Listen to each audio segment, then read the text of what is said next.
get there, to get to the reason why there's World War I fortifications up here, what on earth General Villa to the High Command, and on the 2nd of August 1914 the army was mobilised. It's a militia army, construction of protective wall, and I believe this was where the gatehouse was, so this is the west from its high point at the east, and it was good farmland back in the day. It's good farmland now. It's been massively eroded over the last century because it's extremely soft sandstone. So there's huge amounts of tunnels here. So here we've got, and I suspect that they also had to take care of their own.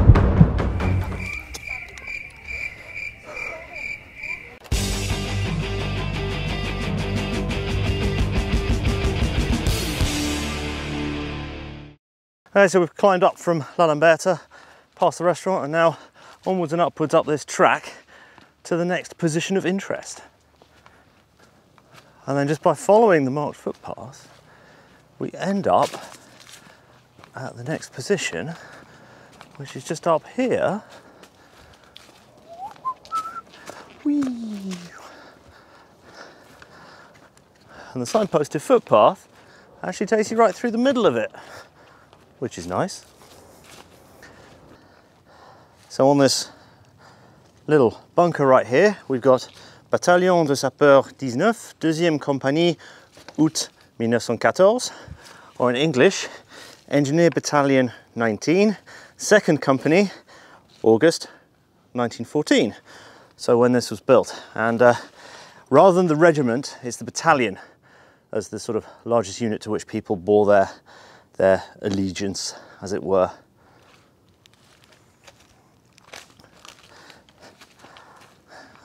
And all around this position you can see the remains of a trench system. And if we keep going through it, somewhere there's an information board, unless they've moved it since I was last here. But this is a fairly substantial infantry position, but I believe there's only that one bunker, but there's lots of revetments like here, trench, oh sorry, there's another bunker, here we are, and there's actually a fairly famous image. So this is where we are at this shelter, the other one is further down that way, and you've got a fire step and a revetment and a wicker work down there. And there's one here that says still recognisable firing position, which is that. So this would have been occupied by a number of riflemen, which would have been way less impressive in firepower terms than 8 machine guns back down the hill. And these little shelters, there's nothing that particularly interesting. There's just a little bench seat and a window and a door. Up we go.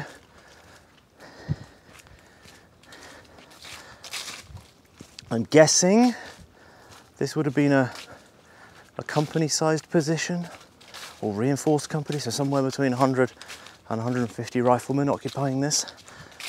You can see why the machine gun was a game changer on the manpower front.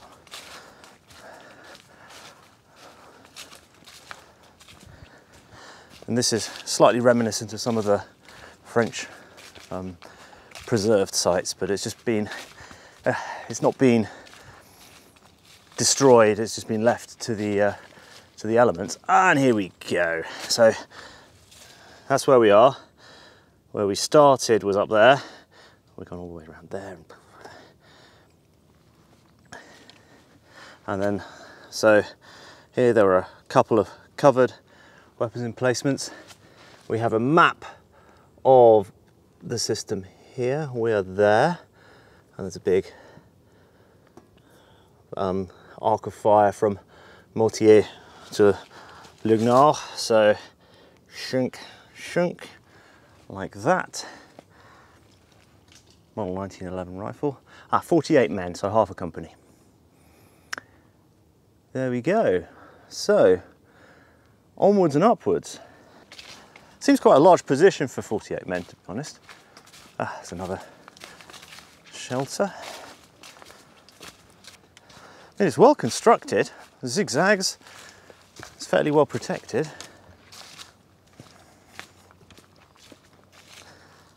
And here we go again. Guerre 1914, Bataillon Sapeur 19, Compagnie 2. So War 1914, Engineer Battalion 19, 2nd Company. Proud of their handiwork. Hey, and down here we have some remains of some wire. Probably modern looking at actually, but never mind. Onwards.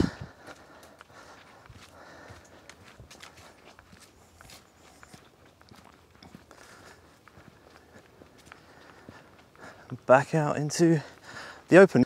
And as you can see from those photos, this was actually very exposed and open back then. And it's just difficult to get a handle on it now, given that it's got what, to our eyes, in 2020, is pretty mature forest, but it's new compared to when those positions were there. Follow the yellow sand road, follow the yellow sand road, follow, follow, follow, follow, follow the yellow sand road.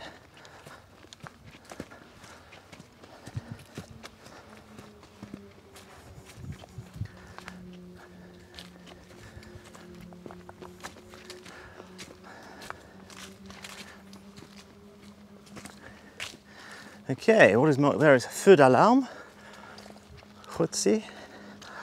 So up here, they would have had a signal fire, which the Brits amongst you will know from learning about the Spanish Armada, what they were used for. It was a way of long distance signalling in an emergency.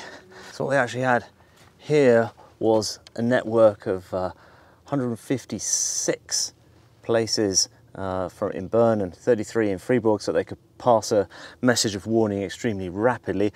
Last time this was used in reality was the night from the 1st to the 2nd of March 1798, when the Napoleonic troops marched into Switzerland to occupy it. And basically what you'd have is a big pile of combustible material, someone with a scope or something looking out to the next one, something already burning, so that if the next one in the chain started fire, they would set theirs on fire and the message could be passed. And in the last 200 years, electricity and things like that have made it much easier. But back in the olden days, before then, when visual signalling was the only thing, this could be seen at night, it could be seen over long distances, it could penetrate fog and clag to a certain degree as well. And some of these are fairly close together, and that's our one there, and you can see the lines there that they followed to pass a message.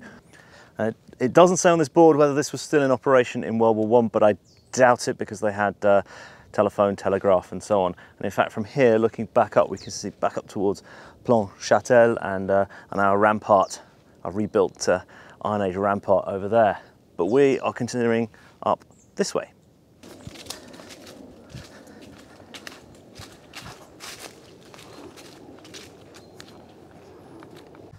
Okay, so walking across the exposed top again, we get to, down here, the redoubt. So what we find up here is the Reservoir, which has a mixture of concrete and trench positions, and on the entrance here, presumably after the invention of tanks, there's holes in the ground into which they could put these bits of railway line riveted together quite substantially. And yeah, well, let's go first of all have a look at the board here and see the overall plan. So we are number 22, we are there, and this is the overall plan. We're here, there's two concrete constructions there, supposedly for machine guns, but they look like rifle galleries, to be honest, and then various normal exposed trench fighting positions. And then surrounded was a series of big holes and nasty stakes and barbed wire entanglements, just to make life fun for anyone who came up this way. So let's go down this one into the one up by the road. And here we have presumably places for people to sit with a little strange niche there. This is definitely rifle loopholes. Yeah, there's no way this is intended for a machine gun. There's nowhere to put an MG11 in here. This is contrary to what the board says there, this is clearly a rifle gallery with accommodation. Let's go back out. Yeah. And along.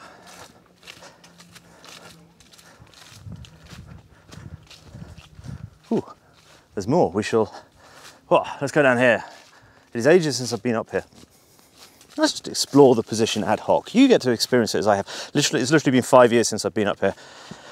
So here we have either storeroom or hard accommodation, that sort of thing. A trench system. That's the back entrance to where we came out.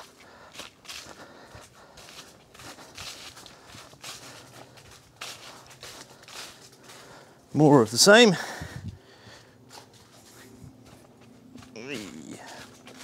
And then down here, yes, this is more like it, position for two machine guns, and we have a nice map of the effective field of fire, and you can see the immediate ground that's swept, some dead ground due to the drop off there, and then another area you can sweep, and assuming this is a kilometre, this is like out to the maximum effective range of about 2,500 metres, so you could sweep all of that, deny it to the enemy, and then in here we've got 2 machine gun posts for MG11s and an observer post, and of course this wasn't forested at the time. Then, a hole in the floor for something. Bit of a room for accommodation and stuff. That's pretty cool.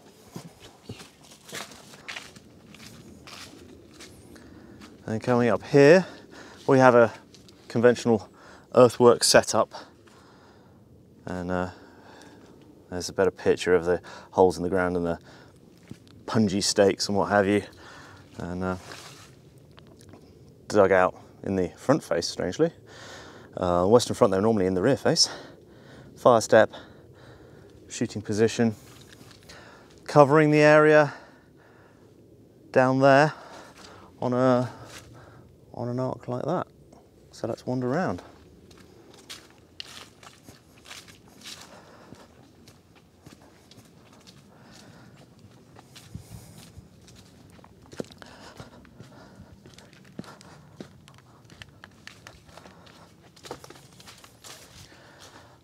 Yeah, nasty. Presumably stores.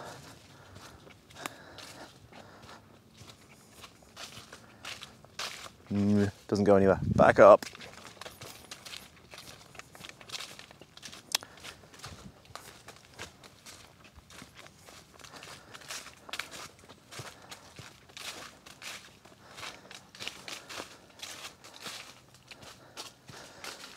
So, Casemates Accommodation. That's a copy of the manual from 1915 that showed how they're supposed to be constructed and everything. Must have been pretty miserable up in winter. Up here, exposed. It's not massively high, but it's high enough to be exposed. And then here is a section as it was at the time. So they had doors and stuff which would have been taken off for scrap metal in the meantime. Again, 3 more casemate type things. Let's go up here, see if there's anything to look at. Not particularly. Back up.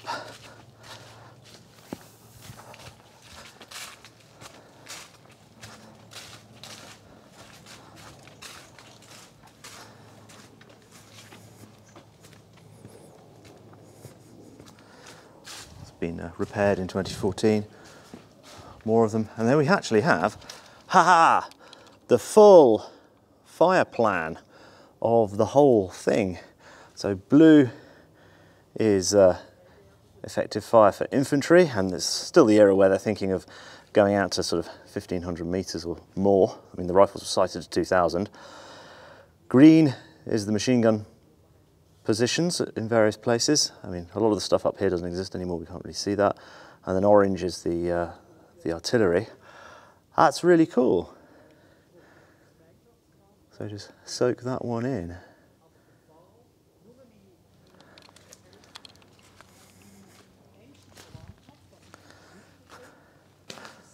And then presumably this was the command post or something. Got the Reduit de Vully 1914, 1915 marking, and of course all the frontage has been removed over time. And there is a photo of here from the era, so it actually looks much more comfortable than it does right now. And someone's broken in to see the water reservoir, so let's just have a look in there. What would have provided water for the men who were up here. So up this way, there's basically more of the same. I'm not sure it's worth going around it all in the interest of sheer completeness. More casemates, more trenches, and yeah, there's more down there. I think you've probably seen enough of this one now. There's not much more there that's more exciting, really. So, onwards and upwards to the last position, which is signposted there. Well, just following through, you can see how it's much the same. Oh, there's some concrete that's coming out of the ground, so other things that got buried over the years. It's really muddy. I mean, I think if up here had been shelled, I mean, at least it's dry-ish up here, but yeah, I'm sure it would have been quite unpleasant had the war turned hot for the Swiss and the French come through this way. So here we are at the last work, the Fin des Fourches, which was built in 1914 and expanded in 1915 and 1916. And there's a big bunker right there. There's that blue thing that we're going to go down, and the whole section along here was entrenched, and it would have been occupied by a reinforced company of about 300 men, of whom apparently only 200 were actually riflemen. So 200 Model 11 rifles with, according to this, effective range up to 1,500 meters, which is 500 short of what the sights are. And also up here was a searchlight, which would have been particularly useful at spotting people in the dark. And this would have fought up sort of, you can sort of see the direction that where Fin des Fourches were there. So it would have been fighting up sort of that way. Difficult to see. So down we go into the depths.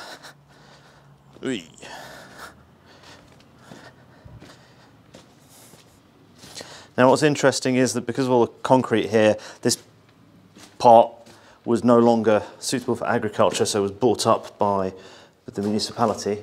And then down here we've got this big setup, which will either have been stores or accommodation. There's no information. You certainly wouldn't have got 300 men down here. So as I state, this was the luxury section, but there's not much else going on up here, and you've got a side exit, and you can sort of see some of the remains of the trenches. And if we got through here, there's some more concrete stuff. Probably going to pick up a tick at this rate. But as before, this whole area was not forested at the time, and you can see why this is strategic, why this is tactically good. I don't know if you can, I can. There's a drop off right there, so this is a dominating position. Let me just try and force my way to the edge.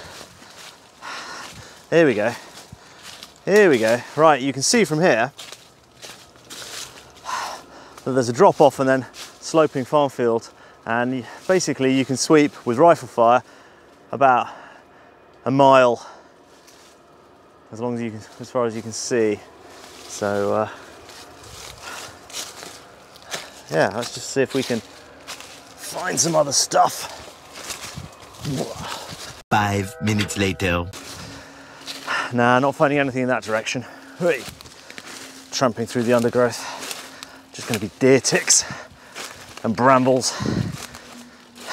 And we'll just track along here and see if we can see anything at note.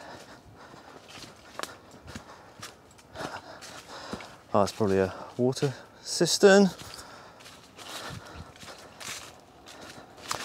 I mean, the trenches have been pretty well obliterated. If you didn't know they were here, you wouldn't know that there'd been some here, to be honest.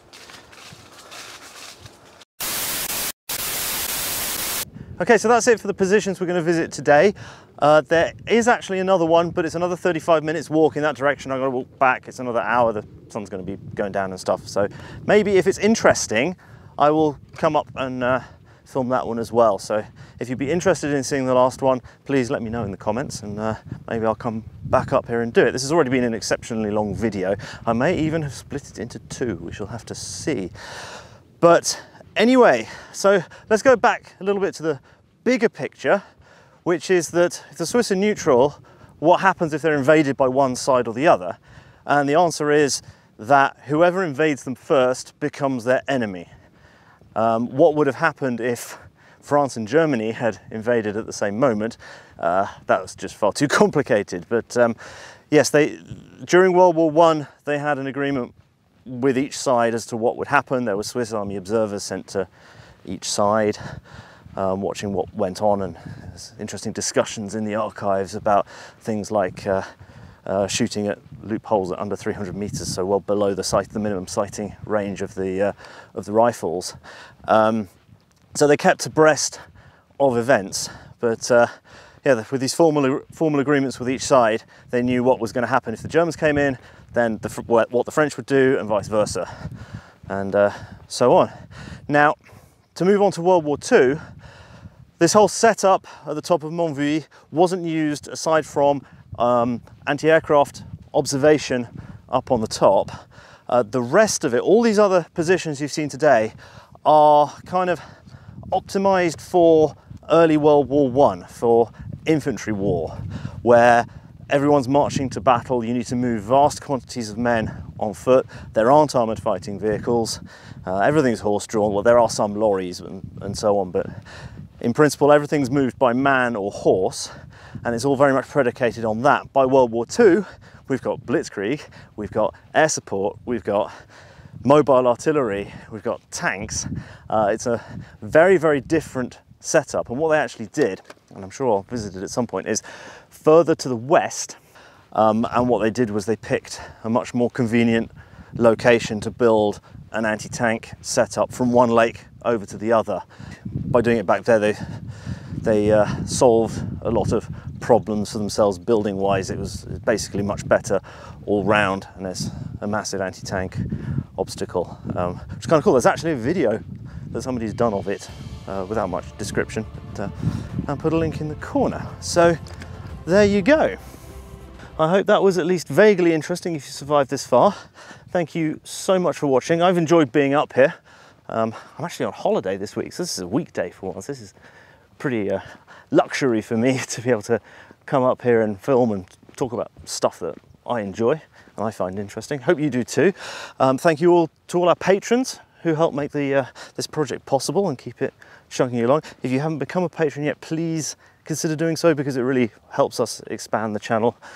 The aim is to be able to spend more time on it, but both of us have day jobs, so at the moment that's a bit difficult. But anyway, if not, thanks for watching anyway. Please like and subscribe, share the video, check the notification bell and so on. And there, that's it for today. See you again sometime.